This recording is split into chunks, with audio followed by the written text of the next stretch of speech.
stream up just to see the names come up down the bottom. But honestly, Twitter was quicker. So this will be the last one, by the way, as we come in, guys. This will be the last show we can probably say where Twitter was quicker on anything. I know. I'm terrified of hitting my limit at this point. But I hit my limit last night yelling at Englishmen over the oceans. It's a perfect time for it to happen right on free agency day. Free agency. Elliot Friedman was the most angry person I think you could ever find on Twitter. By the way, for everyone just wondering, just as we get to the last 15 seconds, if you still want to see people on Twitter, get them to ping your notifications. You can still see ping notification tweets. You just can't see everything else. And hello, everybody, and welcome to another edition of The Extra Shift. I'm Chris here, as always, with Brendan. How are we going? Pretty good. I mean, relatively speaking, of the two of us, I think I feel better than you. But that's it's a low bar. Currently. It's a very low bar. But welcome to episode 192. We're checking back in after the draft. Chris did a marathon effort at the draft. Unfortunately, I was in the office, so I couldn't. 3 hours 57. Last year I joined while working, but I was at home, so it was convenient. But it's been quite a bit going on. Obviously, we're joining you just after the first couple of days of free agency, so we've got a lot to discuss. There's been nothing happening at all, and nobody's made weird moves or any description, and it's all perfectly sane and sensible, and everyone's takes are perfectly rational. So I did say as well in the chat before we get into it all, I did say to everyone that when you come into the chat tonight, as people do eventually come into the chat, it's important to remember that you are very much within your rights to tell us to shut up and stop talking about your team. Which I've heard that phrase so many times in the last 24 hours. Stop mentioning us. You need to focus on you. Okay, fine, sweet, cool. Right, cool. Anyway, it's number 92.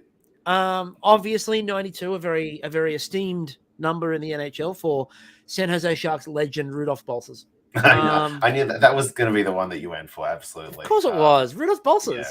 Yeah, it's the Balcers ep. It's exactly right. Look, I think the most pressing one at the moment, which we'll talk about very shortly, is Ryan Johansson, who finds himself moving. Although it's also home of the two non-traded Nylanders. That's true. Yes, absolutely. Alex Nylander, the best Nylander, you might say, and Michael, noted Penguin, Alex Nylander. Unfortunately, also Gabriel Landeskog, who sounds like he's probably not going to play this coming year at all. No, and look, I mean, there'll be somebody out there yelling at us right now.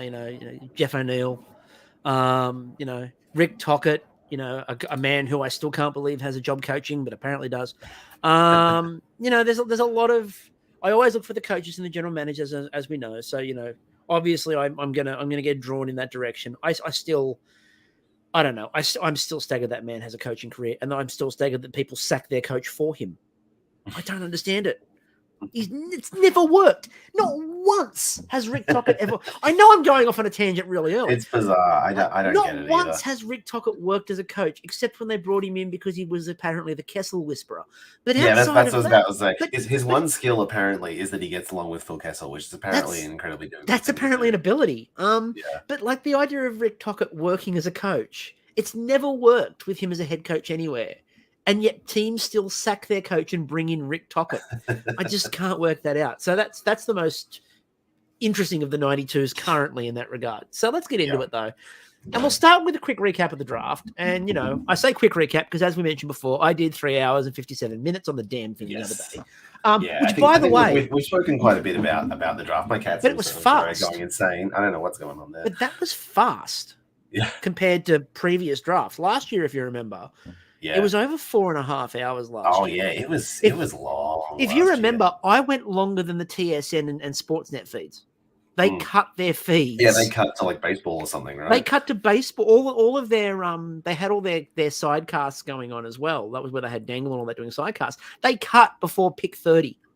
Yeah, like they cut. They were gone. No, we don't. They were like, we're not finished the draft yet, but this is over.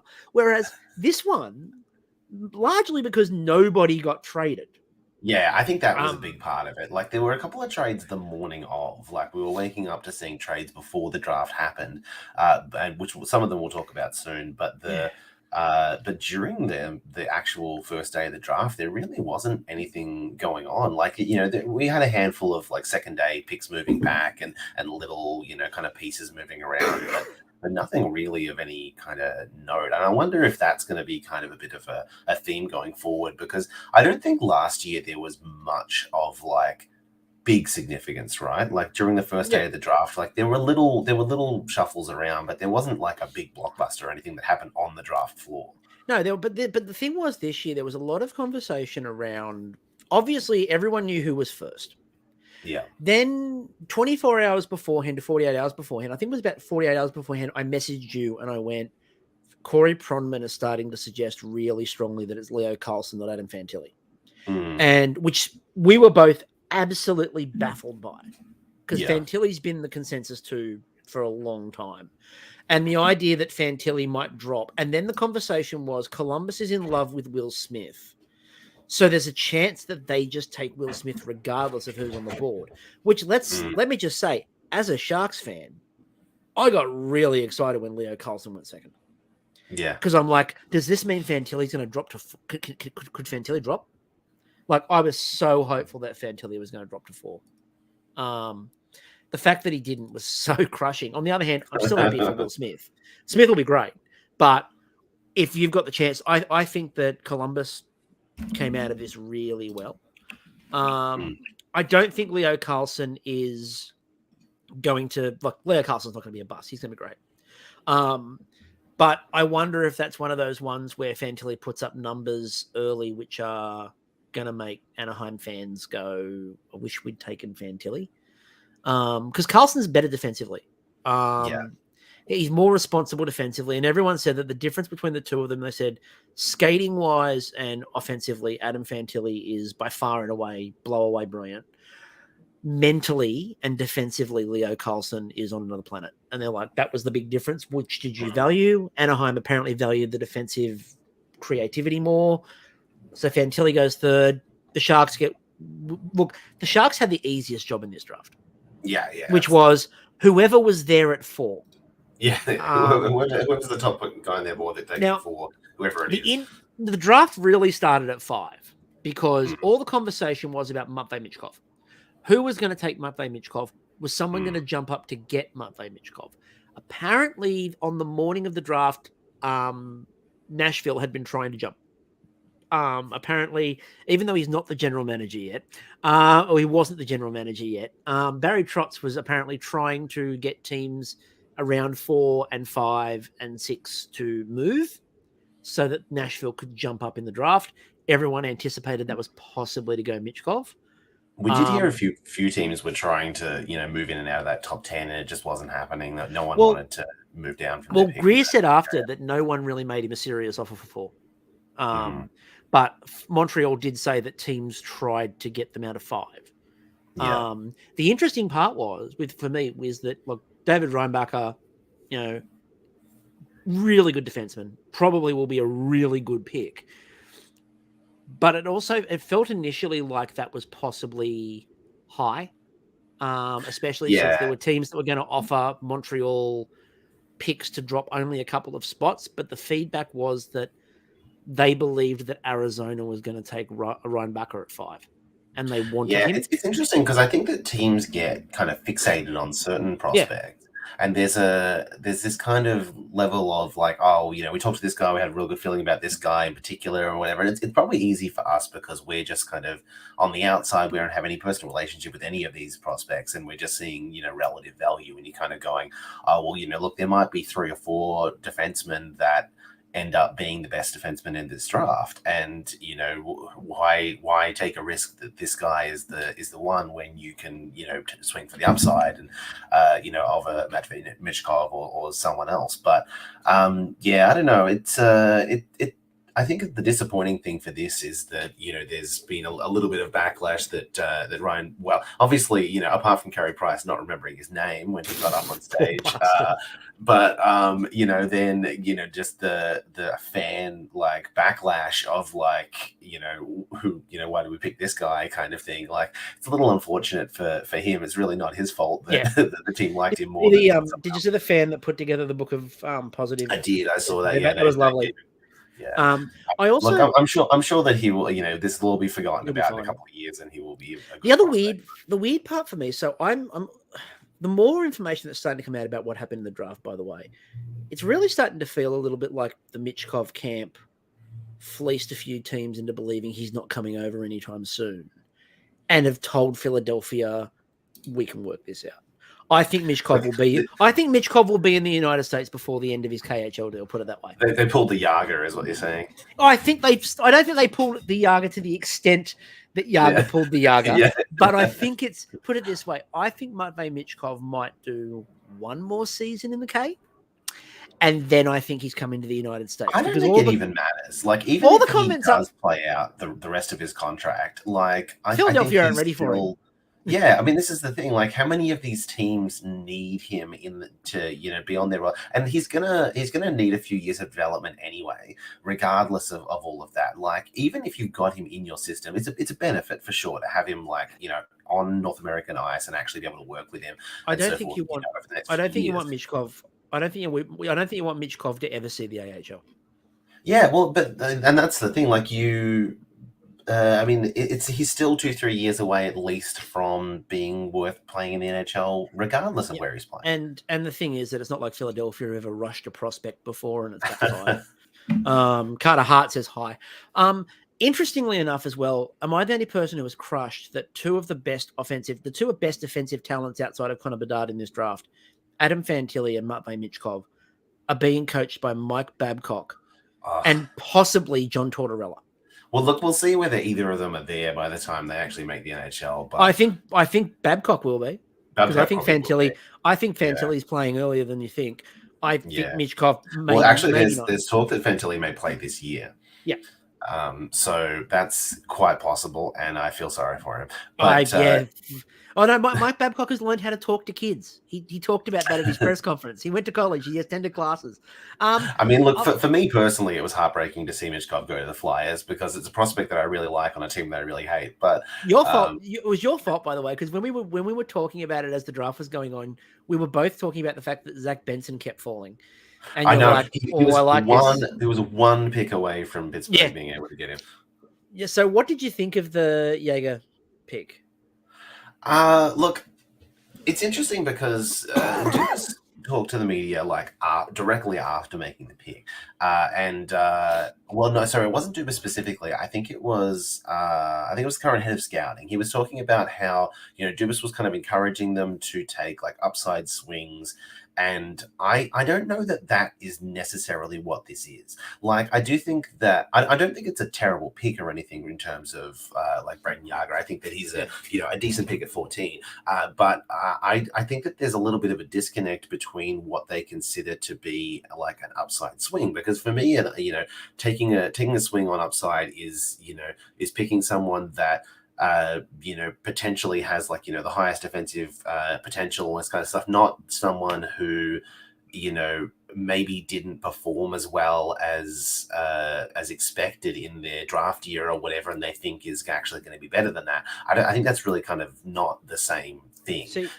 So from that regard, like, I probably would have preferred that they, took more of a swing on, so maybe like a Gabriel Perreault or something, I don't know, someone with potential like for. Well, I was going to say Matt Wood had slid. Matt Wood was considered to be a late 10. Matt Wood went one pick after to Nashville, and I'm a bit surprised that they didn't go, well, that's something that's a bit decent there. Yeah. And there's value. I think there's definitely an element of them. I know that Jaeger was one of the guys that they really liked coming into the draft. He was one of the few people that they took out to dinner and were talking to. So obviously there was a feeling that they already had about that. And we won't know for years whether or not that was the right choice to make. But, look, I think, there's an element of me that wants, to take a swing on the boom or bust player rather than someone who is maybe like slightly safer. I'm not going to say that Jaeger is a safe pick necessarily, but I think that there were bigger swings they could have taken if they wanted we're talking about it. I kind of anticipated Perreault. That was what we were talking about. Yeah. So that was where I thought they might have gone. My other thought, just quickly on this, is for San Jose, is that they also managed to land player with my favorite name in the draft, Quentin Musty. But what I really loved was that the Leafs Twitter was going mental for Quentin Musty. right? Because all I could see on Twitter was bloody Leafs people because it was getting closer and closer and closer to Toronto's pick. And they're just going mental for the idea of this offensive. You know, he's got big weaknesses all over his game, but he's offensively, if he gets in a heater, he's really good. We want Musty, we want Mutton. And San Jose just go, hi, we'll take him. That was just really funny. Look, I was actually really happy with the San Jose draft. I thought they did about as well as you can do. Yeah. And it's a team that's needed that for a while. So we needed to have a good draft for a change, and we've had a good draft for a change. I'm exactly what was required of them. So, you know, Mike Greer gets a pass on that. We'll talk about some of his other moves in a bit. But in the meantime, he you know, look, he did exactly what he needed to do there. We now go into 2024 with a first and possibly a extra first, if the Devils decide that they're going to have a good season next year. So fingers crossed. I'm a Devils fan for a long period of time because I'd really like another first round pick for next year. Let's get into the trades. Yes. So we didn't get to hear Gary. It was really disappointing. No, but we didn't get Gary up on the stage going, no, we have a trade to announce. I think you're going to want to hear it. Unfortunately not. So, but what we did get was the trades that happened beforehand. So Colorado Avalanche receive Ryan Johansson at 50% retained from Nashville for Alex Galchenyuk's signing rights. They didn't end up signing him, by the way. Yeah, I know. And then you also Ross Colton signing rights for the 37th overall pick. Decent overhaul. We'll have a look at what all these teams have sort of done once we also look at free agency. But yeah, Colorado shored that middle up a bit. Yeah, I think the real kind of thing for Colorado was the talk going into their off season was what they were going to do about the center position after basically after their top line, really, like second, especially with JT Compher leaving and the question mark around Alex Newhook, whether or not he was ready to step into that position, and the seemingly kind of evidence that he wasn't. Filling in that 2C role for them was probably their biggest priority coming to this offseason.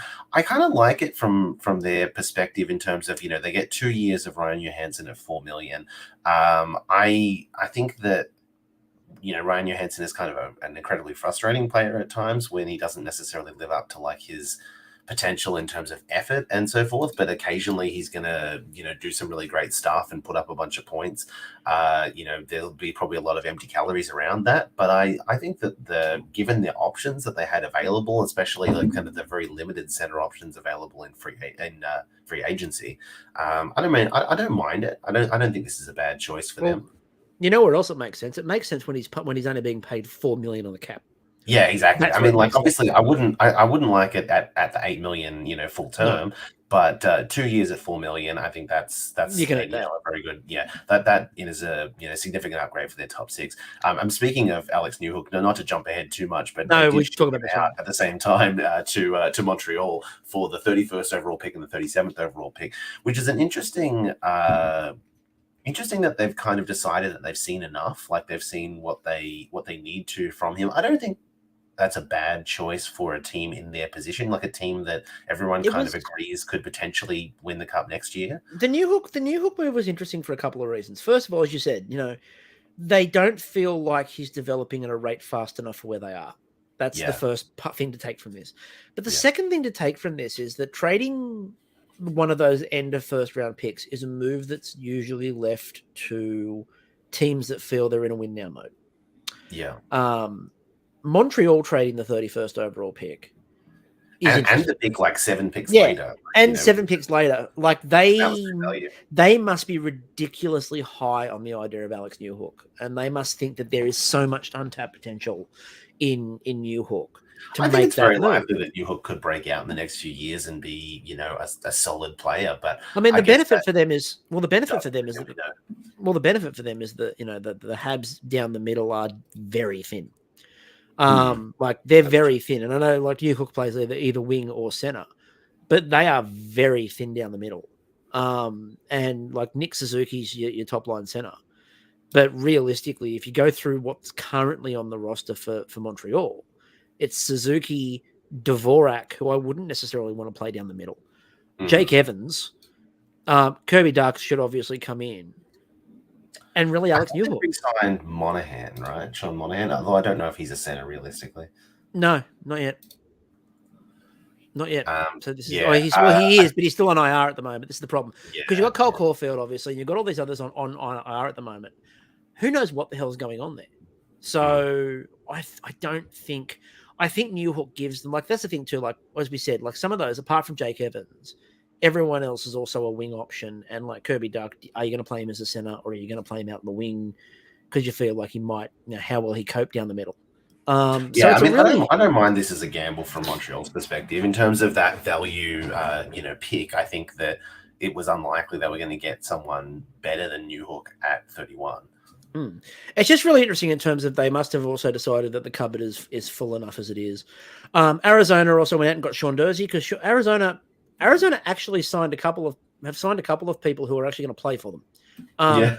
Big news, big change in strategy. So Sean Dursey for a 2024 second. That's a good signing for Arizona. Sean Dursey's good. He'll give them some. He'll be really good for Arizona. He didn't quite fit in with LA because just the roster crunch in LA is getting tight. Yeah, there's a lot of defensive options in LA. I'm maybe not quite as high on Dursey as you are, but I think that he's a good young defenseman, and honestly, Arizona needs anyone that they can keep there. Well, the bigger issue there is I think LA wanted to free up the spot so Brent Clark can play. Yeah, and like they needed to clear that roster room, so it makes sense to clear cap while you're at it. The Blackhawks really went interesting. Taylor Hall and Nick Foligno from the Bruins. Yeah. For Ian Mitchell and Alex Regula, who cares about what they sent out? The most who basically, Taylor Hall and Nick Foligno. In. I mean, technically, Nick Foligno's signing rights. I don't think they actually signed. I thought they had signed him. I was sure. Oh, they did actually. Sorry, yes, they did. I think 1 year at $1 million. I think they did sign him. Yeah, so it's.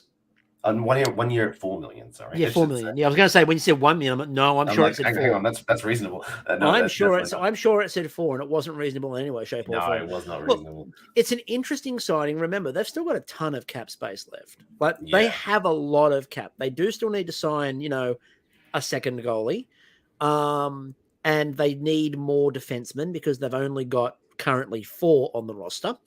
But beyond that. They've gone out and got a bunch of people, and everyone's on expiring contracts next year too. So, like, literally for next year, their cap hit at the moment projected is $29 million. Well, yeah, we'll talk about some of their signings soon, but basically these moves really just got them over the cap floor because with, losing $21 million out of between Kane and Taves, like, that took a huge chunk out of their salary book. Yeah, so they've gone out there, and they also go Josh Bailey for future considerations, which is also known as the New York Islanders going, help. We need all of this space because we're going to sign all of our guys for 7 years. Yeah, well, when we get to the signings, we're going to talk about Lou. Because Lou is making signings right now designed on the idea of I won't be here.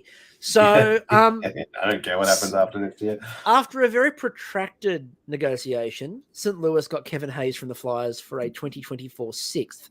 This one was interesting, largely because it was a much bigger deal originally, and there were 15 million players being mentioned, all of whom had protection, and none of them would waive.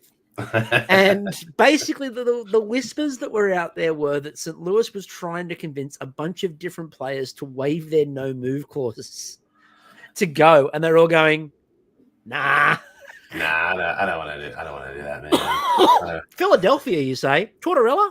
Nah, I'm good.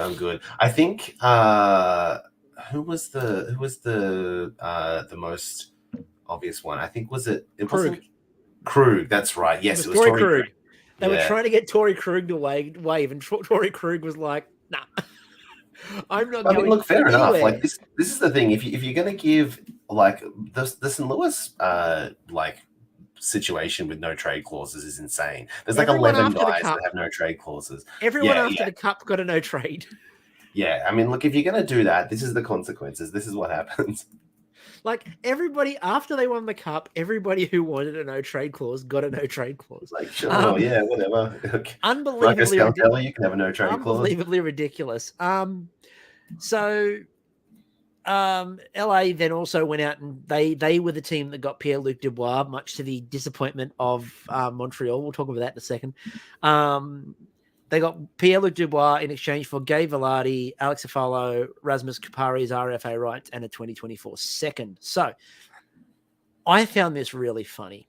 This was the funniest trade for me because all we've heard all the way along is Dubois wants nothing but Montreal. Montreal wants Dubois. Dubois wants Montreal. This is going to happen. You're just going to have to give in. You're going to send him there. You're going to send him there. And Winnipeg went, no, they're not making us an offer. Yeah. And as was mentioned by a few people, Montreal probably said, look, we're not going to be able to swing a move for you. If you want to be here, you're either going to have to force the move or you're going to have to sit one more year and just ride the last year out, and we will come and get you next season. And the Kings came in and said, hey, you want to come and sign for us now? And he went, yep. And demonstrated that, no, like this is the thing. One of the things we can say about Pierre-Luc Dubois that seems to have been seen as a negative, and I'm not necessarily saying it is, because I think that the players are far too controlled by teams a lot of the time, is he's a bit of a mercenary in terms of there's a culture shift and a culture issue that takes place around him, and then they ship him out of town. And he goes somewhere else. He's been on a lot of teams where he's decided that he doesn't want to be there anymore and wants to be somewhere else. I mean, and look, and I think that you can say after a couple of times, like, all right, maybe it's the location, you know, look, I can understand him not wanting to be in Columbus. I can understand him wanting to be, but at a certain point when you're every couple of years being like, I want out. It's you. Yeah, I kind of feel like there's something going on. But also, that for me, I think there's going to be a lot of people. And anytime he plays now from here on in Montreal, they're going to boo the living hell out of him. Because I think Montreal fans will feel like he led them along. And he led them along of the only place I want to be is Montreal. The only place I want to be is Montreal. It's home outside of the hockey season. I only want to play in Montreal. And then when the LA Kings come in, not only does he go, he then signs the contract extension. And it's a long contract extension.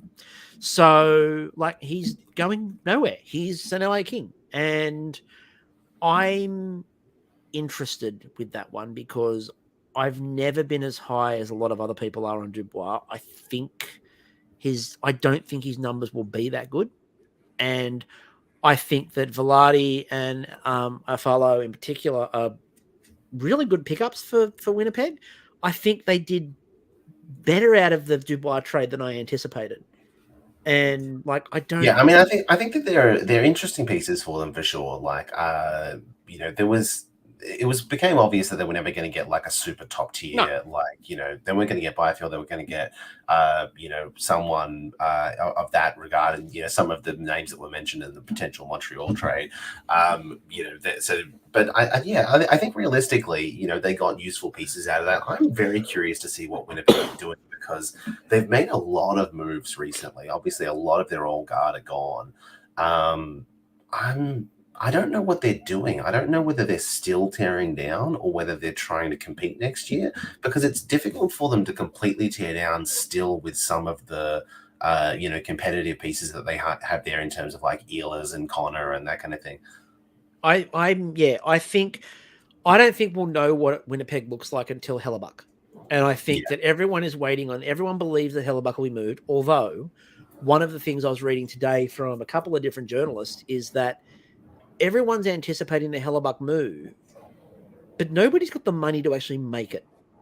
Yeah, that's the tricky one. I was kind of hoping that Pittsburgh was going to trade for Connor Hellebuck rather than re-signing Tristan Jarry, which we'll talk about soon. Yeah, but I don't know how they would do it. But this is the thing. I don't actually know what team is going to be able to pull that move off.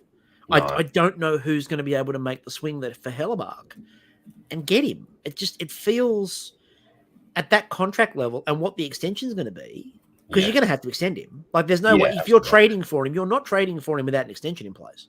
How many years has he got left? I think he's only got 1 or 2, right? Yeah. That's why everyone's talking about 1 year left. Yeah, that's why everyone's talking about the extension. Is because it's the extension coming up. So I can't see a team that wants to trade for 1 year of Connor Hellebuck on a maybe No, that's true. But yeah, Like it if has you to want, come with a sign and trade. yeah. So if it's not a sign and trade, like I'm looking at like cap space. I don't know who's got the money to make that move. It just doesn't Yeah. seem. I suspect some teams are just going to wait until free agency. Yeah, well, this is the thing. So that means Hellebuck's going to have to spend another 12 months in Winnipeg, Yeah. or 6 months in Winnipeg, and then at the deadline goes for as a rental.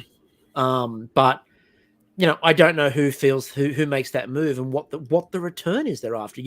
I agree with you. I don't think I understand where that is. Just quickly on the Kings before we move on. Hmm. I'm interested to see where Dubois comes out in the shakeup in terms of what line center he is, because it's Yeah, I mean, really interesting. there's some options there for sure now. Like, There's they're a very deep team at center now. Kopitar and Dano. Well, I can't see Dano playing third line minutes. I suspect that they start to reduce Kopitar's responsibilities a little bit. Like as a 35-year-old, I think that he still offensively has a lot of talent there. But the rumors, I think this was a mention from Friedman that they felt like he fell off a little bit in the playoffs in terms of his like longevity, in terms of how how he fared with his age and all that kind of thing. Maybe one of those maybe Dubois, maybe Dano, whatever ends up on top line. Maybe Kopitar ends up being played a little bit less. I don't know. I'm curious to see how that pans out. I mean, the long term planning there has always been Byfeld. Like the long term planning has always been that Quentin Byfeld will be that guy. What happens with that? Who the hell knows? And as I mentioned as well, and I don't even need to look at the chat to work out who said it. The Blackhawks have the space, but Mrazek. Well, the Blackhawks still have the space to do it, but you've got to find someone willing return. What's the return for Winnipeg? Answers on the back of a postcard. But moving on, the New Jersey Devils. Now the Devils got a bit busy. Tyler Toffoli from Calgary. For Igor Sinovic and a 2023 third, which was 80th overall, and Colin Miller from Dallas for a 2025 fifth. Colin Miller, first of all, that's a cap dump. Yeah. That's all. We'd like to get rid of some cap. The Toffoli one's fascinating. It's an interesting one. I think the Devils' top six is shaping out to be pretty impressive at this point in time. I think they felt like, probably in a similar way to Alex Newhook on Colorado, that Sharangovich wasn't going to potentially, turn into the player that they wanted him to be on the term that he, I think that he ends up being maybe more of a top 9 option for them rather than a top 6 option, and they felt like they needed Toffoli as a top 6 option. I like it for both of them in the regards that,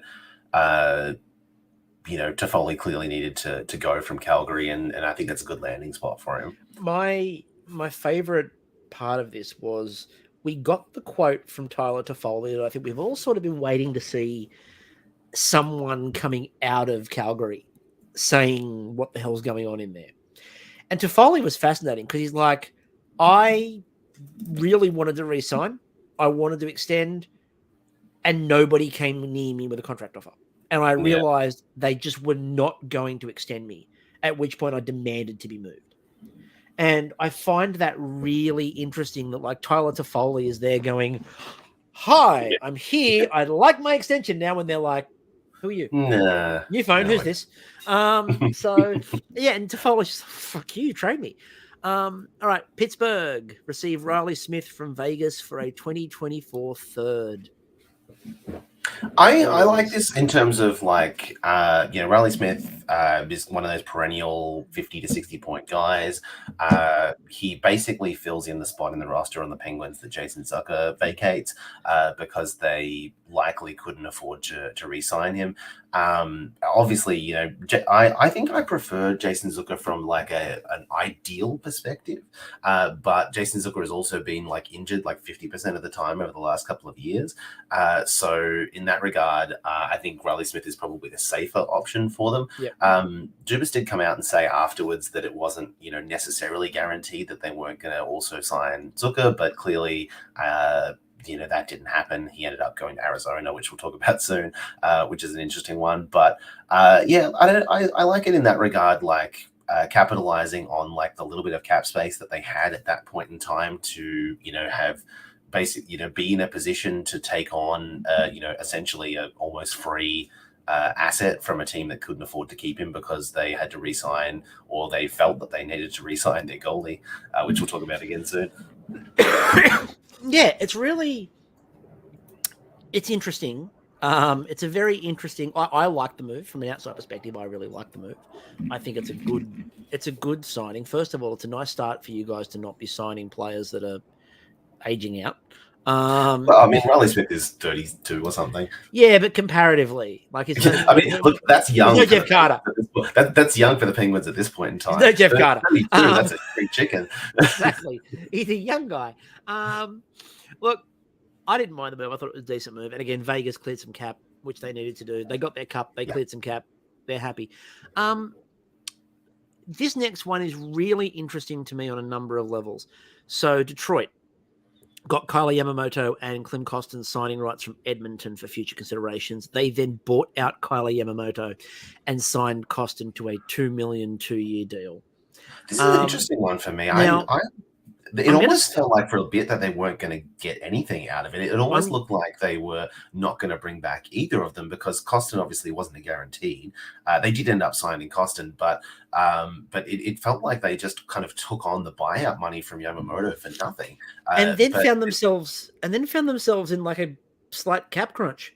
Yeah, I mean, there was speculation that it was actually like technically past considerations, that there was like a trade previously that this was kind of like, oh, we'll help you out in the future, and that was the case. Obviously, they do get Kostin out of it in the end, which is not bad. I have to wonder if they shouldn't have just hang on to the year of Yamamoto, to be honest. But so this is the other interesting bit for me here is that obviously it's clearing some cap for the Oilers, but the Oilers haven't done much with it. And this is the other interesting part. So I had a look, and in terms of what they've signed, because we actually haven't got any Oilers on the signing list, but I know who they signed: Matthias Janmark and Connor Brown. Yeah. There wasn't anyone of really any worth. That's what they've brought in. Now the Oilers are $4.7 million under the cap, and have decided, basically, from what I can tell, they're going to roll with this, unless the reason they've still got that bit of cap left, and my tinfoil hat thing that would be on, except for the fact that the Detroit Red Wings have now sort of put themselves in a mini cap crunch, was that this was part of the greasing the skids for, we give you this, you get Kostin out of it. And the future considerations are, if we need a third dance partner for, I don't know, Erik Karlsson, you can be the third dance partner for Erik Karlsson and eat some salary for us and eat some money. Well, they do currently only have like, I think, 10 forwards signed, so they would have to bring up, like, they have to re-sign Ryan McLeod and they have to re-sign Evan Bouchard, and they do. So I don't know what that's going to cost. But that's the problem. But at this point in time, they're bringing up like Greg McKegg and Drake Kajula or whatever from the AHL to play on the team. So that's the problem. The Oilers are so, and that was the other interesting part for me about the Oilers. And like, we'll mention them now because they like Connor Brown for league min. Fine, I like Connor Brown, especially for league min. Matthias Janmark for $1 million when you still haven't re-signed Evan Bouchard. Like, I would think that Bouchard's the priority. Like, get that deal done first. And it just feels more like a Ken Holland doesn't quite know what he's doing move, but we'll find out.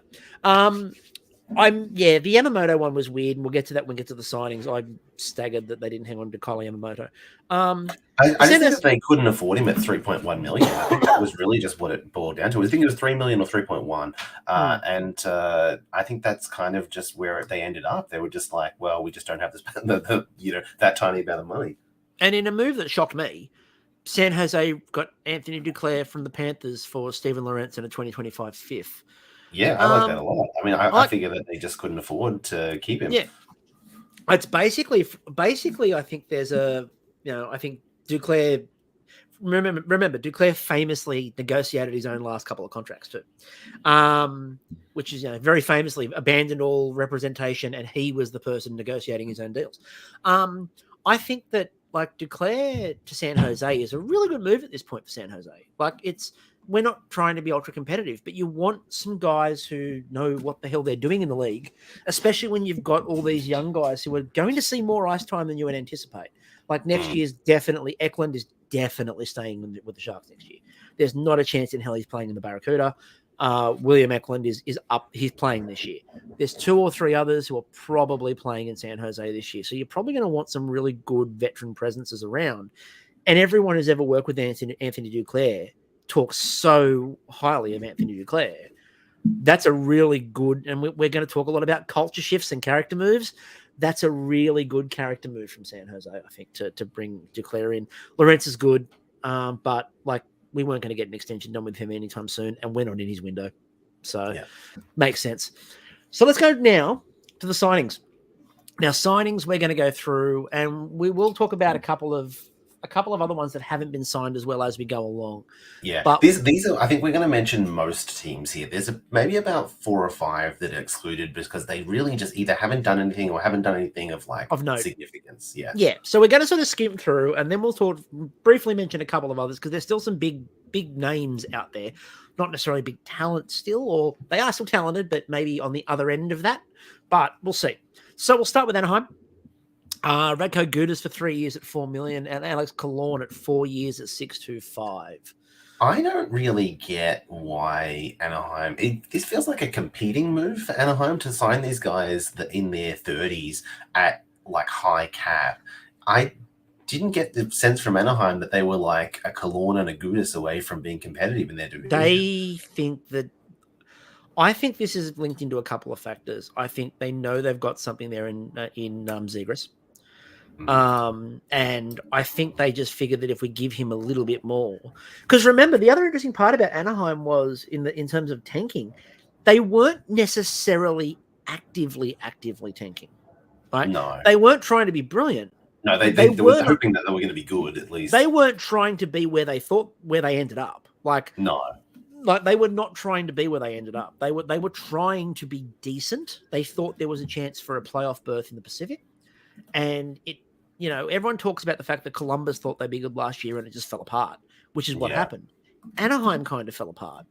Remember, Anaheim was the worst team by record in the league last year with John Gibson in goal. Yeah. Right. That indicates to me they were not anticipating being the worst team in the league. So I think they believe that just a bit of a culture shift, and you bring in a Radko Gudas, and you bring in Alex Killorn, and Killorn's been around winners. And Gudas is a winner. And you bring these guys in who are winners, and they'll just sort of turn that Anaheim team right around. I think Anaheim's still got a lot of gaps. They've got a lot of young players who are still learning the league. Look, Zegras is great, and Zegras, I think, will have a massive year next year. But I don't think they're anywhere near where they think they are. I think they're probably a couple of steps behind that. Yeah. It's a little bit like I think Anaheim's a little bit like Montreal without making the Cup final randomly. Like when Montreal suddenly went, "Oh, we're here now," and they were terrible. Yeah, we're ready to go. Yeah, Arizona. Alex Kerfoot, 2 years at 3.5, and Jason Zucker, 1 year at 5.3. So the Zucker one to me screams of like, this is the best offer I have for 1 year, and I'll try and cash in next year on. There's a few of those. On a successful year after the cap's gone up. I think that's very much what it was, because he was on. I want to say he was on something like 4.75 or 5-ish before, so it's not a big bump for him, but he had a lot of missed time, and I think that if he can have a healthy season, I think he's a really good player. My favorite part of Zucker, that Killorn deal, basically.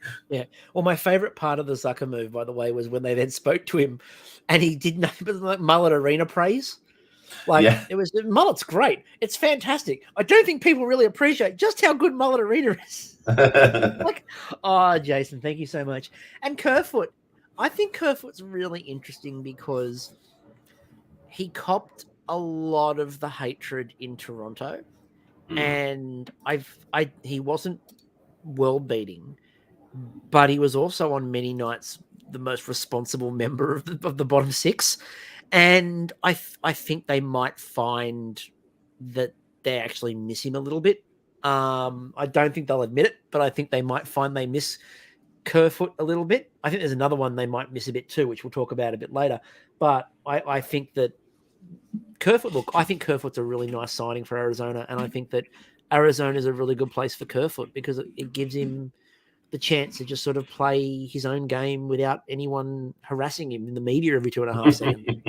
And like, it's going to be such a change. Such a chill situation. Alex Kerfoot walks down the street around Mullet Arena, and people are like offering him a chance to go to a kegger. And he's like, normally I'd have the Toronto Sun standing at my door demanding my firstborn, and you're here going kegger. Different altogether. Boston. Now, the Bruins are a fascinating team because their cap situation is done. They are in massive, massive difficulties. And I don't think we can overstate how bad Boston's cap is at the moment. It is really bad. Yeah, it was really interesting because we were talking about it a little bit with them coming into the playoffs, that this was very much a real last run for that group in so many ways, because everything just had to line up perfectly for them from a from a cap perspective. This past year, just even getting a couple of guys back that we expected never to see again in terms of David Krejci and so forth. So they're in an odd spot now with that Pasternak extension kicking in and really kind of a lot of their core being well past their prime. They've got themselves back now with their moves to $6 million in cap space, but they still have to sign Swayman. Yeah, that hasn't happened. And realistically, they haven't, like, the signings they've made. Shattenkirk 1 year at 1.05, Geeky 2 years at 2, JVR for 1 at 1, and Lucic 1 at 1.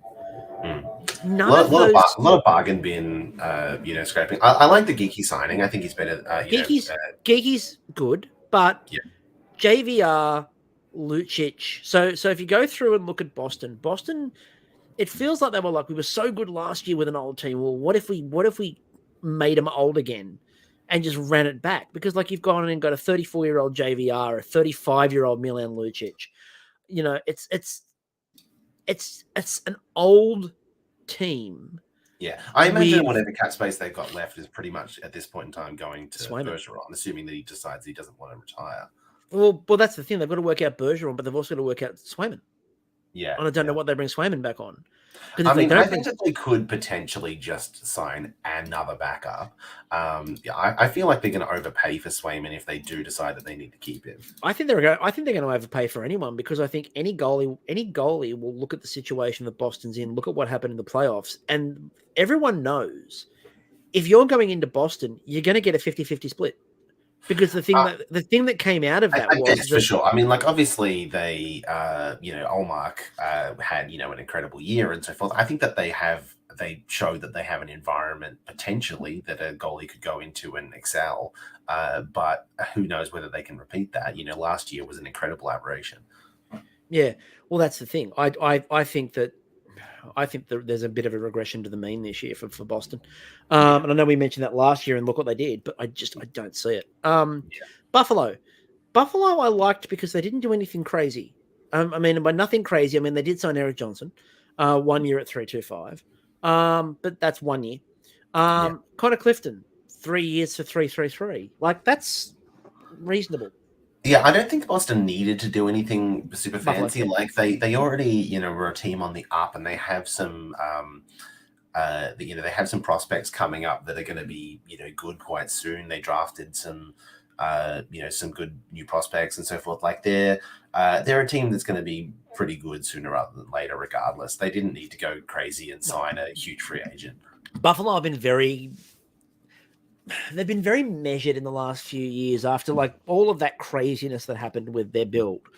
They've been fairly measured in the way they've put the second half of the build together. It's been quite impressive. Calgary, Igor Shagranovich. So he got moved and then got signed 2 years at 3.1. And they've talked about the idea that they thought that, it's an improvement on what we had in Tyler Toffoli. That feels Calgary's tricky because I think we're starting to finally. The suggestion was made that when the new GM had his first meeting with everybody, it was, if you're not happy here, because he said it at the press conference as well, if you're not happy here, we will send you out of town. And he was somewhat inundated. And they're now trying to turn that back and go, actually, no, it's all good. I think in terms of Calgary, I think the Sharangovich move for them is just kind of more of a looking to the long term thing. It's maybe not like a win now move necessarily. It's probably like in a couple of years we're still going to have him and we wouldn't have had Toffoli. But I don't know. I don't know what Calgary are at this point in time. I wouldn't be shocked if Calgary turns around next year and kind of has worked it out and ends up being, they were almost a bubble team this year, even with everything that kind of, they had more points than Florida. Yeah, like that's the thing. Like, one win one way or the other, and they could have been in the playoffs too. That's not to say that they would have won or anything, but I think that people have written their obituary maybe a little bit too early. I mean, look, they're in the Pacific, and you've always got to take into account the fact that they're in the Pacific, and the Pacific last year had several gimmies on the roster. Carolina. Now, Carolina are bizarre because they're a really good team who are determined they're going to roll back Frederick Anderson and Antti Ranta. I mean, they were good for them. I don't think that they were that bad for them in the previous year. Like, I don't mind Freddie Anderson at $3.5 million for 2 years. It's a better contract. Yeah. I just feel like there's a couple of goalie options out there that they could probably have had a bit of a look into at least. Who do you like in free agency? I didn't feel that there were a lot of good free agent goalies available. Well, this is the thing. I think if I was looking at anyone who might have done the Hellebuck move, it felt like a Carolina move. Yeah, I think that was the thing. Coming into this off-season, I think the best goalies available were potential trades. Yeah. And I don't know what that looks like. I don't know when when the teams that were interested in goalies like, a Carolina and a Pittsburgh and other teams like that were looking at their options, whether or not those were actually doable deals for them, or whether those teams really do actually want to move them. Well, there's still the Carter Hart talk out there too about no one's quite sure. Yeah, that's something. Although that's a project as well. Yeah. The other interesting part with Carolina, Michael Bunting 3 years at 4.5. That's a good signing for Carolina. It feels like a Carolina move to me. Like, he's a better player. I think he will do well on Carolina. Someone who doesn't put up heaps of points, but they'll just adds to their roster of 50-point guys. He doesn't have to carry a top line, which he shouldn't be playing on in the first place. Also, interestingly enough, he's a forward who checks. Contrary to what members of the Toronto Maple Leafs fan base will tell you when they're like, we've just got checking forwards. You had one. Yeah. It was him. Also, Dmitry Orlov, 2 years at 7.75. Apparently, that's a lot. Apparently, the first thing that came out after they signed Orlov, there was an immediate thing from all the insiders going, we've been reliably informed this does not rule them out of Erik Karlsson. And I'm like, really?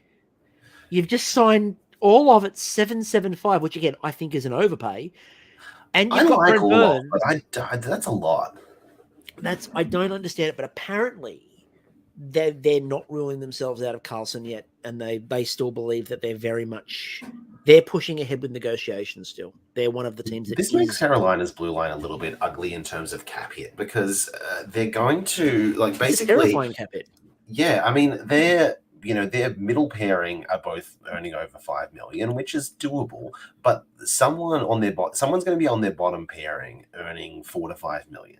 So Carolina's still. It's either going to be Brady Shea or Brent Pesce or someone is going to be down there with that cap hit. Like it's a lot having locked up. I wonder if Brent Pesce has looked at real estate in Santa Clara or somewhere around that area, because I get the feeling that Brent Pesce might need it. Because he's the one on the defensive core who doesn't have a no move. And so I'm wondering if he's considered real estate in the California area, because Brett, you might be about to wear some teal. Look, I think there's a couple of interesting decisions to be made there too. Watch this space. I don't think they're done yet. Chicago then decided to, first of all, sign Foligno for 4 years at $1 million, because for 1 year at $4 million. Sorry. Yeah. Then Corey Perry, who basically said, "I'll have what he's having." Yeah, I'll have that too. Yeah, that 1 year at $4 million. Can you believe, by the way, Chicago has now signed Corey Perry? And then Ryan Donato, 2 years at $2 million. Of those three signings, I like the Donato one. Yeah, I know, me too. But I mean, look, I think this is really just empty calories for Chicago. Like the name of the game this year for Chicago is like where we've got to surround Connor Bedard with some, Bodies. experienced NHL player, bodies, people who can, insulate him from having to, deal with how bad this season is going to be. Really, is the real kind of, thing. I think that they'll be able to make a decent top line out of, Taylor Hall and Bedard, and pick Insert whoever's on other. the other side of that. But really they're just filling out 1 year contracts for a bunch of these guys or they're pretty much all coming off the books in a year or two when they'll be ready to actually compete potentially. Yeah. I think that Chicago is still anticipating a top 10 pick. Yeah. I think they're still And they anticipating they should. Colorado. So Bowen Byram 2 years at 385, and then Miles Wood 6 years at 25. There were a lot of players that signed for long term, especially the year before the cap goes up. It's an interesting one. I don't know why Colorado felt they needed this. This smacks to me of that Tampa deal where they signed, one of their depth guys for like 6 or 7 years just to get them at a really low cap hit. Yep. It also feels like it feels like the move you make when you're playing general manager mode on NHL, and you've got a player, and the computer glitches. And if you've still got them on a 2-way deal when they come in, and if you pick the right part of the season, you can sign a player who's a franchise level player for like league min for 8 years. And you take the glitch and you run with it. That feels like the glitch. It does feel a bit, yeah. Now, speaking of glitches, I mean, look, I don't know that Miles Wood is is the kind of guy changer that I would want to give 6 years to, but look, do you, Colorado. Good on him. One of the best signings, I'm going to argue, of the entire free agency period is the bought out Matt Duchene, 1 year at $3 million. Say it really quietly, but Matt Duchene had a really good season last season.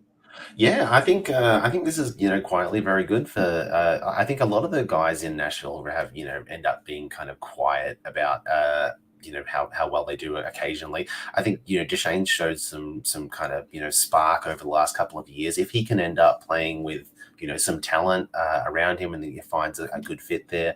I don't know if Dallas is necessarily the place that happens, but I think that bolsters. We were talking about in the playoffs, Dallas being a kind of thin team after that. Robertson, Hintz, Pavelski line. This gives them some significant depth. Yeah, I mean, look, last year in 71 games, he had 56 points. Like, not bad at all, especially on that team. Not bad at all. They just wanted to get a little bit younger, and so they went a little bit younger by getting Matt Duchene. It is actually getting them younger, by the way, significantly. So Detroit, I think, and Tim, if he's either watching this live or watches this later back, will comment all over this. Detroit is starting to find themselves now in a zone where people are going, right, this rebuild's taken long enough. This is just perpetually in this rebuild. And we know that everyone's like, you need to trust Yzerman 100% with this. He knows what he's doing. But after a certain amount of time, you have to stop rebuilding. And the Detroit rebuild does seem like it's taking forever. And so this year they've gone out and got Gostisbehere 1 year at 4.125, JT Compher for 5.1 over 5, and Daniel Sprong for 1 year at 2. I don't know. Yeah, I'm not really sure about this. I mean, Gostisbehere in terms of, if he's been brought in to quarterback their power play, and, that's a job that he's shown at certain times that he's very good at. Detroit has been struggling the last few years to find someone who can run their power play, and I think that might be a good fit for them. I'm curious to see how that pans out. But I mean, I don't love the Compher deal. Like, it feels like a decent amount of money to commit to the middle of the roster. I like Sprong in regards to some of the talents that he has. He's a pretty good shooter, and doesn't do a heap else. But it's It's an interesting one. I'm kind of at that point where I'm questioning, whether or not there's a master plan here or not. I don't quite understand, and it's very rare that you get anyone who questions Eisman. Mm. But I'm trying to work out what he's doing. The other interesting thing to note, and I think people might start saying this a little bit more loudly, especially if it takes another year and the rebuild doesn't look like it's going anywhere, is that yes, Steve Eisenman built the Tampa roster, but they didn't win a cup until Julian Breezeball took it over and made the last tweaks. Mm. And, is this going to be something where eventually someone else comes into Detroit to finish it off? Because Eisenman's got the ability to do X, Y, Z, but it's not quite working for them. I don't know. I don't know what the answer is. Again, I'd be a fool probably to doubt Eisenman, but they probably need to take the step forward they keep threatening to take, and they haven't. That's the issue. Florida. Evan Rodriguez, 4 years at $3 million. It seems every year that Evan Rodriguez is signing for somebody different. So 4-year contract. So he should stay in Florida for at least one of those. I imagine that he pretty much steps into the declare role in that regard. And OEL 1 year at 225. I don't mind that, or coming off the buyout. A more mobile defenseman than Radko Gudas. Yeah, that's true. I mean, and look, that's damning with faint praise. One, for Gudas, but two, it's like making OEL sound better than he is. I just look, if you're putting OEL in a position on a low contract with low responsibility, it's a signing, it's a body, it's valid. It's nothing special. Look, before I get Vancouver fans jumping, well, you crapped on about OEL. Yeah, they didn't sign him to a ridiculously long deal with ridiculously long money. That's a short deal at low money. Like, there's two things you didn't do. Nashville got busy. Gus Nyquist, who again likes to travel around the league, 2 years at 3,185. Carrier 1 year at 2.5. Cody Glass 2 years at 2.5. Luke Shen, 3 years at 2.75, and Ryan O'Reilly, 4 years at 4.5.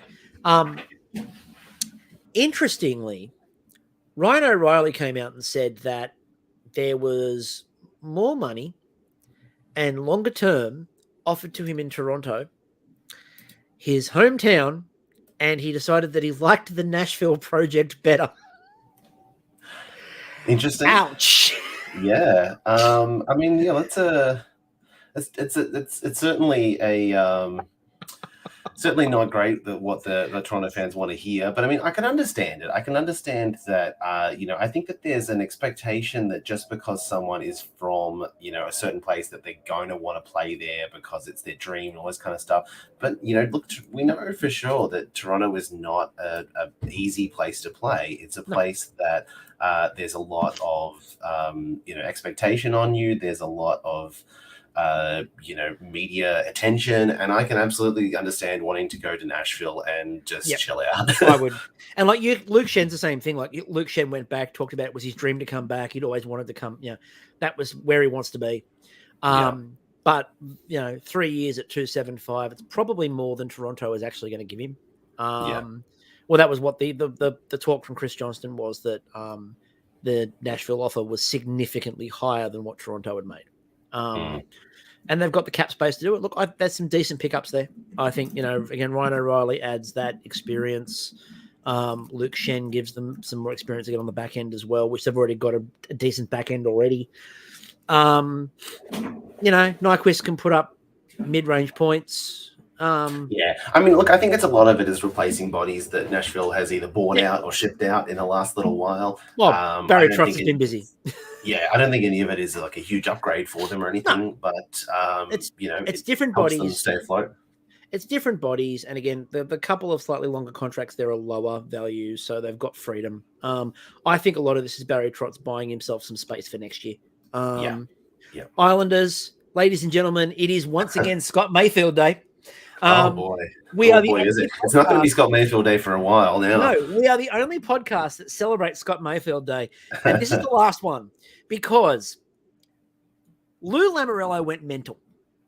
And when I say went mental, Mayfield, 7 years, 3.5. Engvall, 7 years, 3. Sorokin, 8 years at 8.25. Varlamov, 4 years, 4 years. So he's tied up the net, as well as giving Engvall 7 years at 3 million, which he didn't need. And Mayfield 7 years. Who was offering Scott Mayfield that contract? I know, it's insane. I don't get it. Who is fine? Like, I don't know what Scott Mayfield has on the Islanders organization to be locked up for this money for this time. Like, does he know where the bodies are buried from Lou?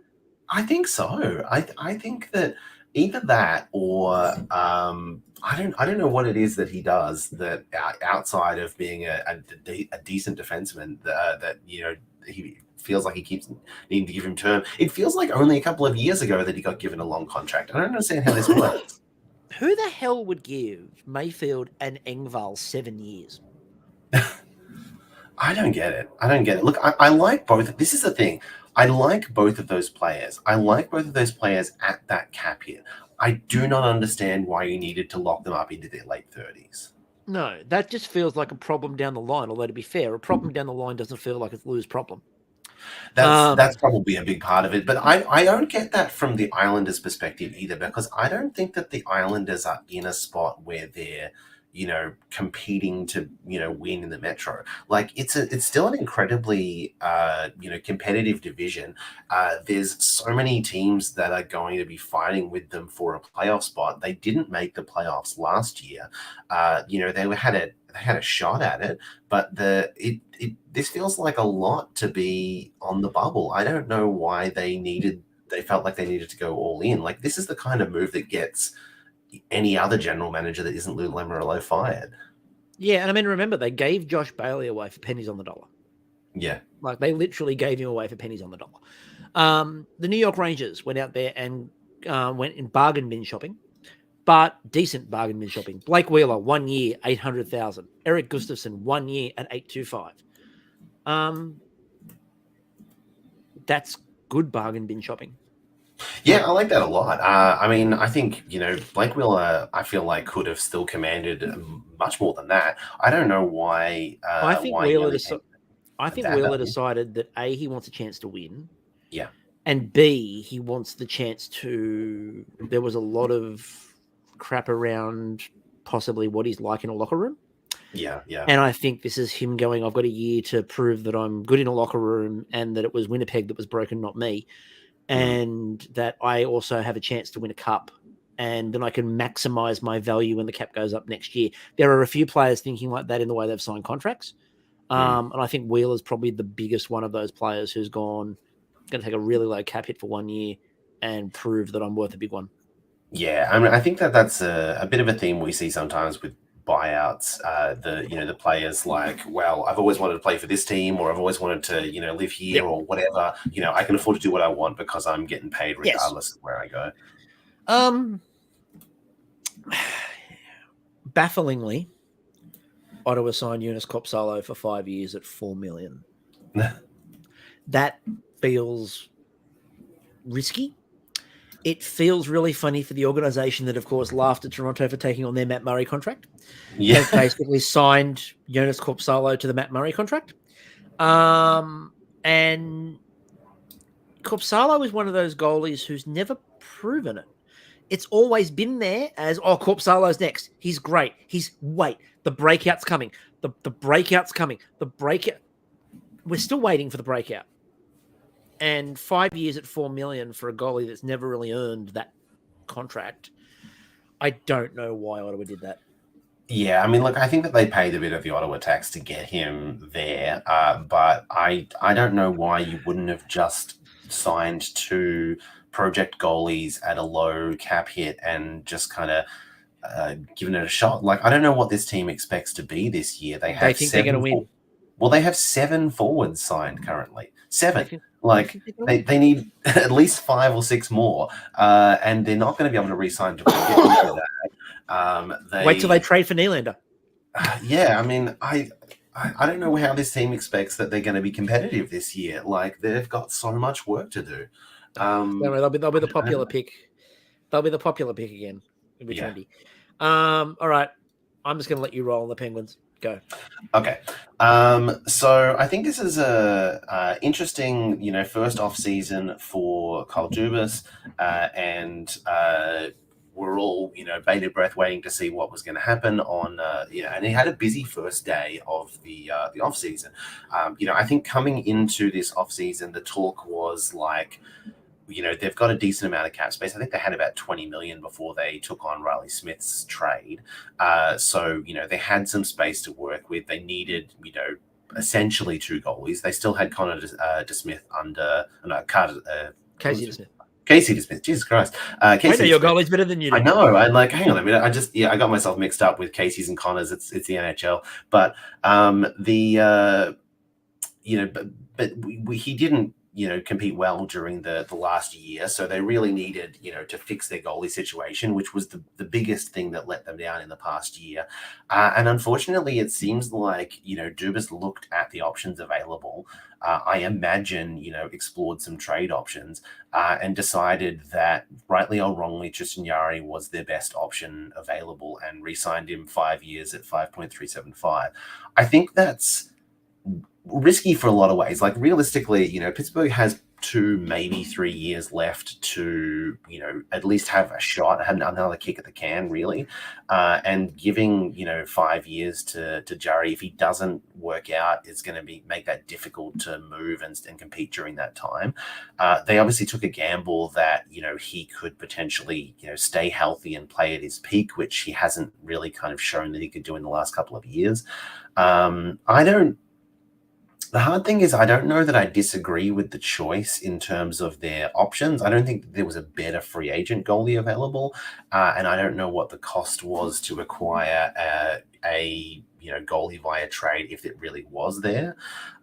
So it's a risk. I feel like basically their whole season hangs on whether or not Jarry can be average. They did also sign Alex Nedeljkovic as a bit of a project backup. I don't mind that necessarily 1 year at 1.5 million.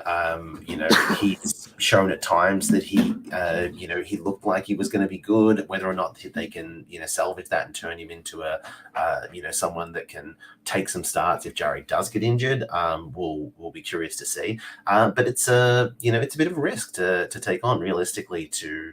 I'm not going to say that, Pittsburgh last season was entirely on goaltending. It wasn't, that they had awful depth and that was really what let them down. But, they did struggle with getting consistent goaltending through the year. And this is their, answer for that. They also signed Ryan Graves 6 years at 4.5 million, which I think is probably one of the better, defensemen available in this free agent class. They essentially replaced Brian Dumoulin with Ryan Graves. I don't mind that. I think that's good, and it it gives all of the uncles who care about a 6'5", 220 pound player someone to cheer on as he pushes around. It was a big day for the uncles. It was a big day for uncles, which we'll talk about soon. And they essentially. Approach trying to fill in the depth on the roster by signing Noel Acciari 3 years at 2 million and Lars Eller 2 years at 2.45. I like those signings in a vacuum. I don't think that they give their bottom six much scoring punch, but I don't think also that this is the final answer. I don't think that this is everything. They're still a little bit over the cap. I think they're 1.5 million over the cap. And I don't think that we've seen the last of the moves that they have to make. I think they still at some point in time have to find a way to get rid of Mikael Granlund, maybe Jeff Carter, potentially Jeff Petrie, although they've talked about him being part of their, top four, defensemen. So I don't know. I think that really the kind of test will be if they manage to get, let's say, just even Granlund off the books and then fill in that 5 million with a little bit more kind of scoring punch in their bottom six. If nothing else, this is a more defensively responsible, capable bottom six than they rolled out last year. But it's still unfinished with Granlund and Carter still on the roster. Yeah, and I mean it's interesting as well for me because, like, again, there have been a couple of teams that have been mentioned with Carlson. We'll talk about that in a minute. And like Pittsburgh are one of those teams that were mentioned that they'd possibly investigated the idea of Erik Karlsson in Pittsburgh, which cap wise, I think there's not a chance in hell they can get there. It's too difficult for them to do that. But yeah, I agree with you. I don't think they're finished yet in terms of moves. What those moves look like, I don't quite know. Obviously, they really would like Jeff Carter to suddenly decide out of nowhere that he's really badly injured. Yeah, I think that would help them a lot. Yeah. Granlund's probably going to be harder to move. He has 2 years and 5 million left. They'll probably move Casey DeSmith to somebody and clear 1.8 off the books as well. That'll get them under the cap to start with. And then if they want to make other moves, they've got other moves to make. Again, Jeff Carter deciding he's really badly injured probably helps them with that too. Yeah, I mean, I think that it's true in general of most teams that we probably shouldn't look at these rosters as they are and expect that that's the team that's going. Especially for playoff teams that they're going to take into the playoffs. Obviously, there's the whole year to make changes and trades, and there's trade deadline. All that kind of stuff or whatever. I don't think that it would be out of the question that Pittsburgh rolls into the start of the season with this roster, with just whatever little tweak to make it cap compliant. I would be surprised if they're in a playoff position by trade deadline that they would still have Mikhail. Well, remember by trade deadline they'll probably have a general manager in place. Well, that's also true as well. Yeah, I mean, I think that actually I've seen some kind of talk that a lot of these moves smack a little bit of Mike Sullivan's influence. Yeah. I think that basically at this point in time, the theory is that Kyle Dubas has come in and asked Mike Sullivan, "What do you want? What's the kind of player that you want to work with?" And a lot of these guys are real Mike Sullivan guys. Well, the suggestion with Jari was. Well, the suggestion with Jari was that basically it was he was going to ask internally what they thought of him. Yeah.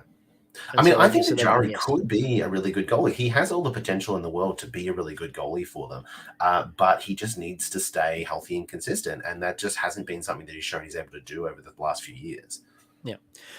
So San Jose. Now, San Jose really only have 2 signings, and one of them was a re-signing of a player that was on an expiring deal, which was Fabian Zetterlund, 2 years at 145. Mackenzie Blackwood, 2 years at 235 was the other interesting one. So San Jose traded for Mackenzie Blackwood from the Devils.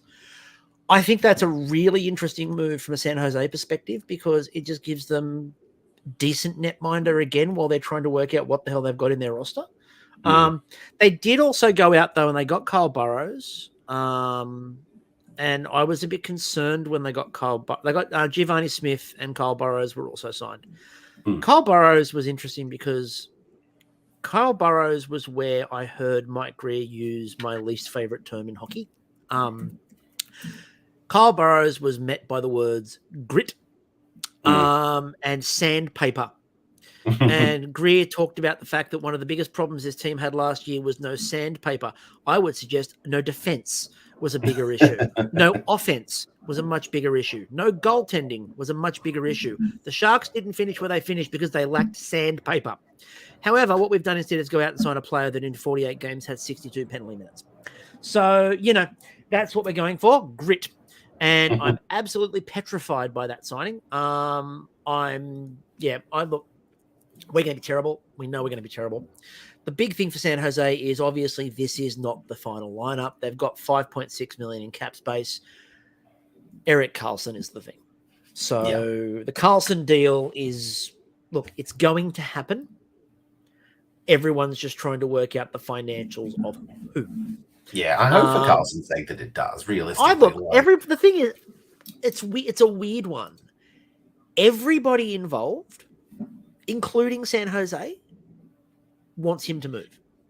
And San Jose doesn't want him to move to clear cap or anything. San Jose wants him to move because they're like, look, we're not challenging anytime soon. Yeah. Like you've won us, you've won at Norris, you've done everything you can do here. We want you to have a chance and go win something. And Yeah. I think Eric Carlson said when he was talking after the Norris and stuff like that, he was talking about San Jose. And I actually think San Jose, everyone's going to sort of go, it was his career went there to die and blah, blah, blah. I think Carlson views San Jose very differently. I think Carlson views San Jose as a mental reset. Remember when he left Ottawa? Yeah, it was not on good chaos, chaos that was going on. And he was more banged up than anyone knew. Like, he was really banged up. And you had the emotional toll of everything off ice.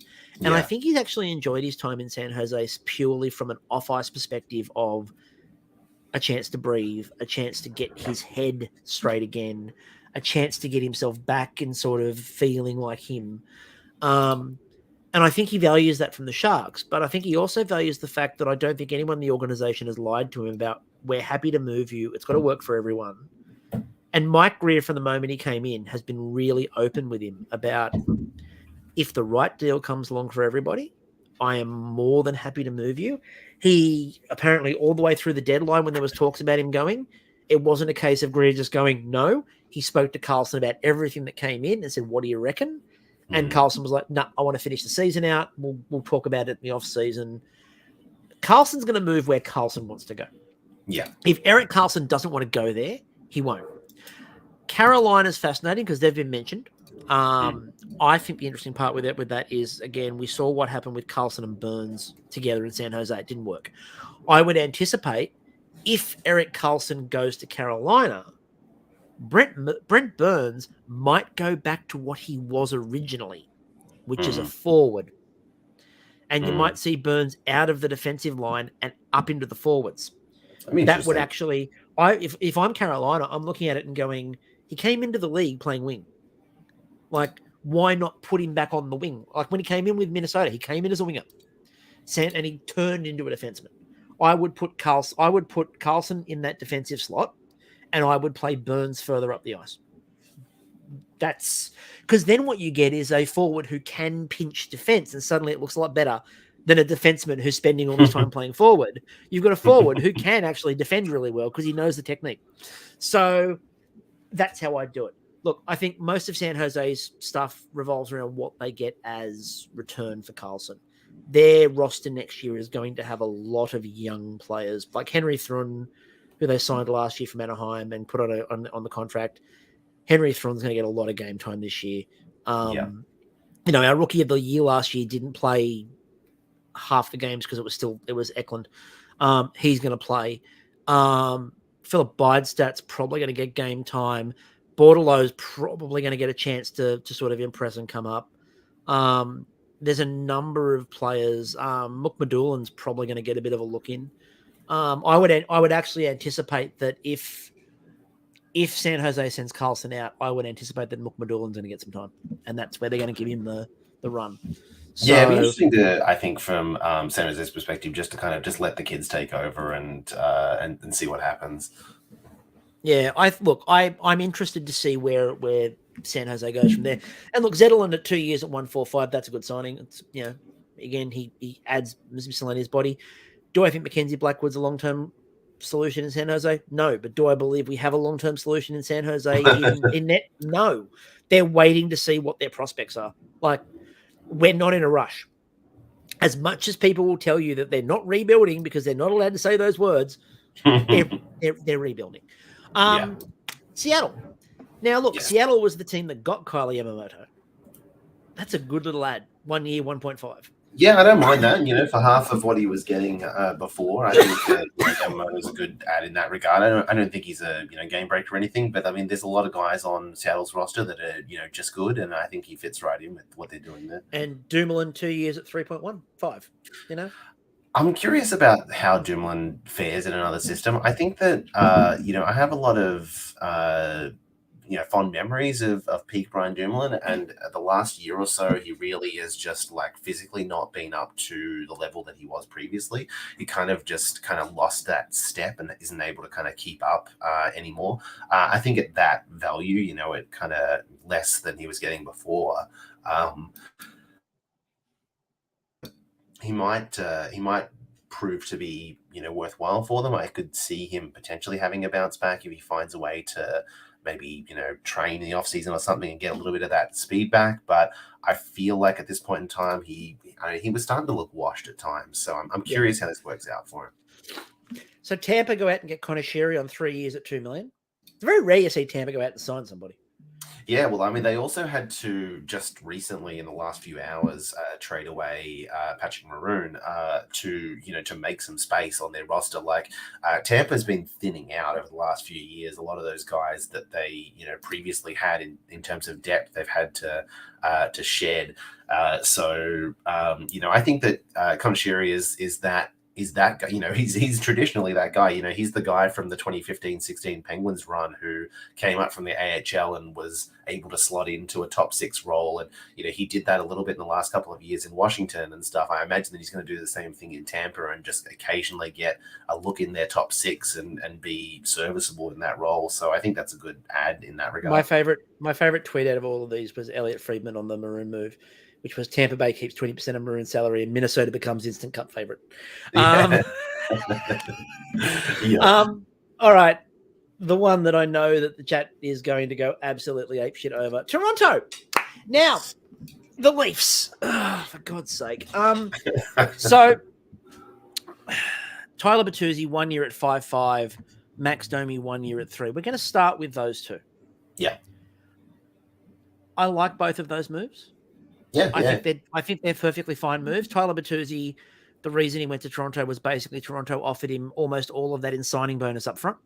He was looking for a long-term deal. No one was prepared to give him that long of a deal for decent money. Toronto was prepared to give him, 4.7 of that or something like that, I think, is up front. Yeah. Like he's already got it.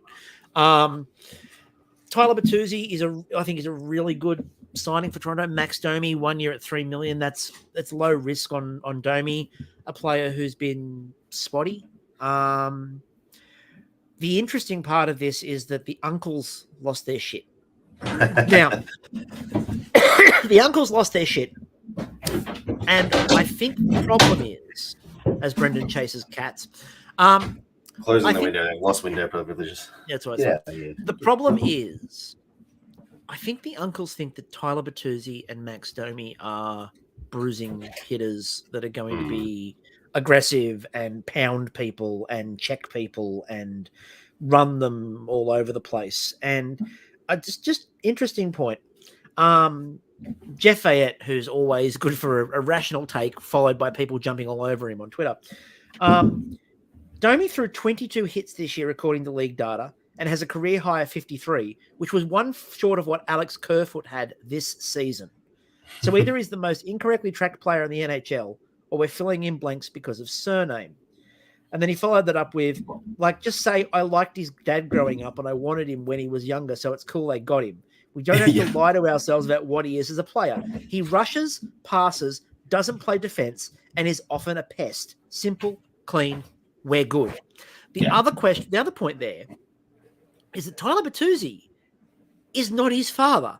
He's a they're both very similar in that regard. Like you're gonna get some offensive, passing out of them. Like I think that the funny thing is that they bring not to the same degree, but they bring the same kind of skill stuff that like Mana does. But they like them because of the name and they hate Mana. the thing is they're pests, but they're not bash and crash. No, we're going to hit you players. They're not Bash brothers, And this is the thing. I think everyone thinks what they're getting is honoring Bash guys who are going to hit you. Now let's talk about the Bash guy. First of all, Klingberg, 1 year at 4.15. That is an overpay and a half for a player that had a massive fall off last year. I know those uncles going to hate the shit out of John Klingberg. Funnily enough, everyone we've listed so far, good offensive players, terrible defensive players. Really funny is that you can add John Klingberg on defense and it's a downgrade from Justin Hall. The funny one is that they added Ryan Reeves, the only player that got term, 3 years at 1.35. Now, let's go, because I'm ready for this. If you think Ryan Reeves is the answer to Toronto, you're asking the wrong question. Ryan Reeves has this reputation as being, and I watched I've been really disappointed in particular in the last couple of weeks with Dangle, who I think has lost the fucking plot over Toronto not winning in a playoff series. Everybody has gone back to that playoff series and decided the problem was when Nyes got cleaned up and no one fought. That's why they lost the Florida series. It wasn't low percentage chance shooting and not screening Bobrovsky. That's not the reason they lost. It was that Matthew Nyes got crunched in a corner and no one hit anybody. Right? You're idiots. You are absolute morons. You didn't lose the series because Matthew Nyes got hit. You lost the series because no one took away Bobrovsky's eyes. Right? That's why you lost. Yeah, it's insane to me how many like NHL front office staff just go insane with like one of their players getting hit, because basically like Pittsburgh traded for Ryan Reeves for a similar reason, because Tom Wilson injured one of their players. I think it was Zach Aston-Reese in the series against Washington. Pittsburgh won that series, but they lost their fucking mind afterwards, and Rutherford traded for Ryan Reeves, gave up a first-round pick, like moved back in the first round to get Ryan Reeves, because like he just lost his mind that like no one's allowed to hit my guy.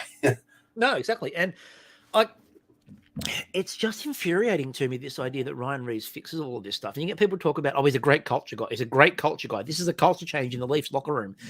He's already come out and said, well, you know, there's a lot of talent there, but I don't think there's enough roughness. I'll just come out and punch some people and we'll be fine.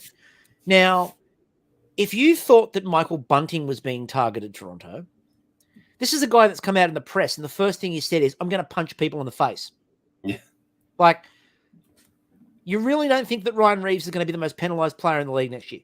Like, also, he doesn't deter anybody, because if you're a player that's going to hit someone, guess what? You want that. Like, Ryan Reeves might hit me. Oh, no. You're not going to get players who are going to run your players. Guess what? They're ready for a Ryan Reeves.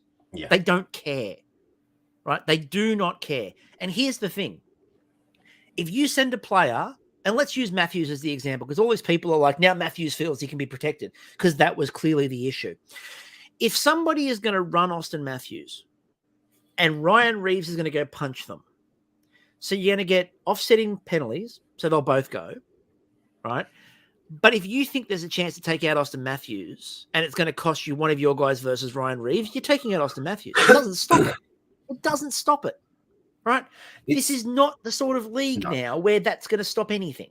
No, I mean, look, we've talked about this ad nauseum over the years, but I think that what it really boils down to is it constantly baffles me that people that believe that this is the case think that guys who hit star players or whatever, like pests, all this kind of thing, are scared of other players in the NHL. Like, these guys are paid millions of dollars, and if they think that their entire role is to hurt someone on the opposite team, do you think that they're scared of fighting someone? Do you think their entire fucking job? So here's the other thing. I think the problem is that Toronto hasn't got this right, because they've gone with, we just want, and like I said, Dangle's big thing this week is, no, we've got the fighter. And I'm like, what the fuck's that going to do for you, Steve? Seriously, fuck off. The problem is Toronto has mistaken a big-bodied, rough guy who's going to punch you in the face for heavy skill. Right? Tom Wilson. Everyone talks about has always talked about Tom Wilson this, Tom Wilson that. The difference is Tom Wilson is heavy skill. He will run you over. He will hit you. He will take you into the corner. He's actually a functional player. But he knows what the fuck he's doing with a puck. Right? Brad Marchand, the pest, right, is good with a puck. Right? Goal-wise, you're going to lose 11 goals on average a season with Ryan Reeves on your team. This is a team, of course, that got to the playoffs, and their problem in the second round was they couldn't score. So you're going to take 11 goals away. Sure, why not? I don't understand, apart from the fact that Toronto as a fan base is so badly broken, and Toronto as a front office is so badly broken at this point in time, that they just feel like they need to do this now because that's their problem. And the uncles will love it. Yeah. And look, I think that the Bertuzzi had said the Bertuzzi and Domi signings, I like those ones. I have no problem with those. Klingberg is an overpay, but oh well. The other problem for Toronto is, by the way, they still haven't actually re-signed the goalie. And they've got a really, even with LTIR taken into consideration, they are still over the cap. And even if they do the Matt Murray buyout that everyone's talking about, and by the way, it came out the other day, Treliving said he's not doing a buyout now. He's already said that. He wasn't buying Murray out. Even if they did a Matt Murray buyout, they do save cap money, but they've still got to sign Samsonov. Yeah. Right. That roster can't be done. They've got to work out the Nylander situation. Doesn't sound like they're going to sign him. Do you lose Nylander for nothing at the end of the season? I would believe that Toronto would want to move him. But then all these people are going, well, you just trade Nylander and that's your cap solution. You're going to take money back. Yeah. I don't know. You're not getting nothing back for him. I mean, and if you are, you essentially lost this offseason. I don't see how Toronto can honestly look at this offseason and look at it as progression. I don't think you can. I still think they'll be perfectly fine in terms of they'll make the playoffs, but I don't like that as a direction, and I think that that's going to be a long-term issue. Vancouver go out and get Teddy Bluger, so that's fun. 1 year, 1.9 million. Ian Cole still around the league, 1 year at $3 million, and Carson Soucy 3 years at $3.25. Quietly, I had a look at Vancouver's roster after this. It's not great. No, it's terrible. No, there's I don't like that depth at all. No, Vancouver fans should be happy that they didn't do anything ultra dumb. Yeah. But you should also be preparing for the idea that you might have a shot at a ridiculously high draft pick next year. Because that roster is yikes. And the worst part for Vancouver is it wasn't trying to be yikes. Mm. That's the other interesting bit for me is that does Vancouver decide, look around the league and go, we could get more assets if we decided to do, for example, the Demko move? Because there are teams that could do with him. And if I'm Vancouver, if I'm maybe not at the start of the season, but if I'm Vancouver and I see a team that's maybe thinking they're a goalie away from contending, surely you've got to go, well, give us a first. If I'm Vancouver right now, I'm probably shipping him because I'm going, I want resources at this point in time because I can't imagine they're going to be great. And I feel like they need to fill the cupboard up again. They don't have much there. Vegas, Aiden Hill, 2 years, 4.9. That's I'm worried about this one, to be honest. God, yeah. 100%. Again, as somebody who watched Aiden Hill closely, he has all the potential in the world. I think that's one hot streak. Yeah, that's the thing. I mean, look, this is not a guy with a long history of success in the NHL. He had a great run in the playoffs for sure, and towards the end of that season, maybe you've convinced yourself that this is it. He's arrived and he's going to be great. But I don't know. His career 9-10, with 101 games played in the NHL. I don't know. That's a lot of gamble for me.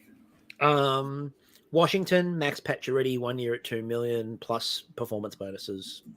Look, if Pacioretty can get back healthy, that's a good signing. But the big question there is if, and nobody's quite sure after that last injury, which seemed really bad and came off straight off the heels of a previous injury. Yeah. And Winnipeg, Vladimir Mestikov re-signs there 2 years at $2 million. I mean, he'd want to, given that they traded for him. Yes. So there are UFAs who are still out there. There are a number of UFAs who are still out there. Couple of big names involved. So obviously Tarasenko is still out there. Obviously Patrick Kane is still out there, although who knows when Patrick Kane will actually be playing. Yeah, that's the big question, whether or not he can actually play for anyone in the coming year. Probably potentially not. I think there's a number of big moves still to be made. So like Tarasenko, Kane, what's happening with Matt Dumba, Is Taze going to turn up anywhere? I get the feeling that Taves is done, to be honest. Stastny and Kessel, I don't know any of those at the moment. Look, if I'm Phil Kessel and I want to keep playing hockey, I mean, look, I'd go someone like San Jose. They've got to have you in the lineup. Like, what else are they going to do? Yeah, I'm curious about. I feel like that kind of location may be somewhere that like someone like Jesse Puljujarvi turns up. He wasn't qualified. He's now a UFA, and he's still 25. He could. I've wanted Jesse Puljujarvi for years. I've been desperate for San Jose to land Jesse Puljujarvi for years and years and years, and I would really appreciate it if San Jose could do that. That would be lovely. Do I think they will? God, no. Some of the RFAs are really interesting too. The big one is DeBrincat. It doesn't sound like they're close. No, I mean, it doesn't sound like he wants to stick around in Ottawa. It's a matter of where that trade, happens. I don't know how many teams have the kind of assets that Ottawa wants for that. Like, I imagine Ottawa wants to, continue to try and compete, and I'm not sure who's making a hockey trade for Alex DeBrincat.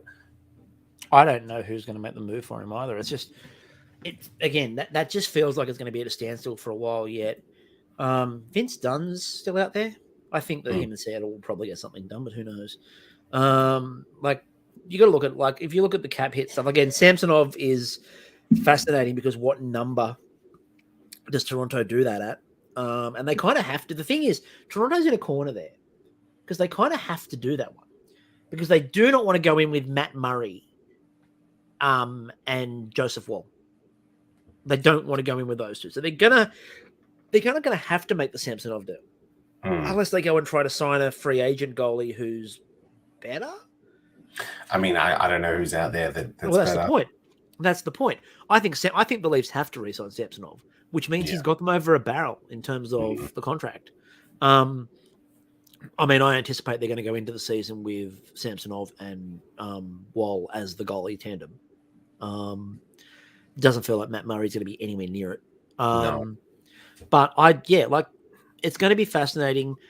Where do we think that Tarasenko is going to end up? I think that's, for me, one of the more interesting questions. Yeah, I think that's an interesting one. I'm not sure whether I imagine that he wants to end up on at least this year on a team at a decent cap hit. Like, I don't think that he's going somewhere for a $1 million show me kind of deal. Like, I think that he, at least with what the Rangers paid for to get him, it shows that there's still people in the league that believe that he is, worth some amount of money. Like, maybe he doesn't, earn the 7.5 that he had previously, but I could see him show up somewhere, 1 year at 6 million or more, depending on, what team has the space to sign him. But as time goes on, the less teams have that space. Crazy question. Does he end up taking maybe 4.5 for a year to go to New Jersey? Could be, yeah. Because they've got the space for him. They've got the space for him. They could really do with that. And you can have Timo Meier and Jack Hughes and Vladimir Tarasenko. That's not bad. I wouldn't mind having that as a line. That would be a good little line. It kind of feels like a decent landing spot for me. Patrick Kane, I don't know if he's going to play this year. The last was the surgery is going to rule him out for at least first half of the season. Yeah, I could see him being an after Christmas signing, like signing with a team of his choice, as late as possible. Deadline? Yeah, at the deadline. Basically, he goes and rehabs and sits back and watches to see who's where. Because you don't have to trade for him. You can just sign him. Yeah, that's it. Yeah, that makes sense. I could see that. I could definitely see that happening. So that's what we're going to do it for this week. We will next episode. We will also get into, because more details will have broken, but we will get into what's happening with the women's hockey situation, because there have been some massive changes in women's hockey with the PHF disappearing, and well, it's a merger, but it's a merger where one side basically ate the other side Yeah, completely. yeah. To just very briefly talk about it, the most of the PHF teams will no longer exist, and their names will be changed because they weren't happy with them. And all of those players have had their contracts voided and now have to go back to the union begging for new contracts. So it's a very interesting situation there, but we will go into that in a bit more detail in the next episode because it's already been a long one. Thank you, everyone, for joining us, whether you joined us live or if you've joined us on catch up. Thank you very much, and we will catch you all later. See ya.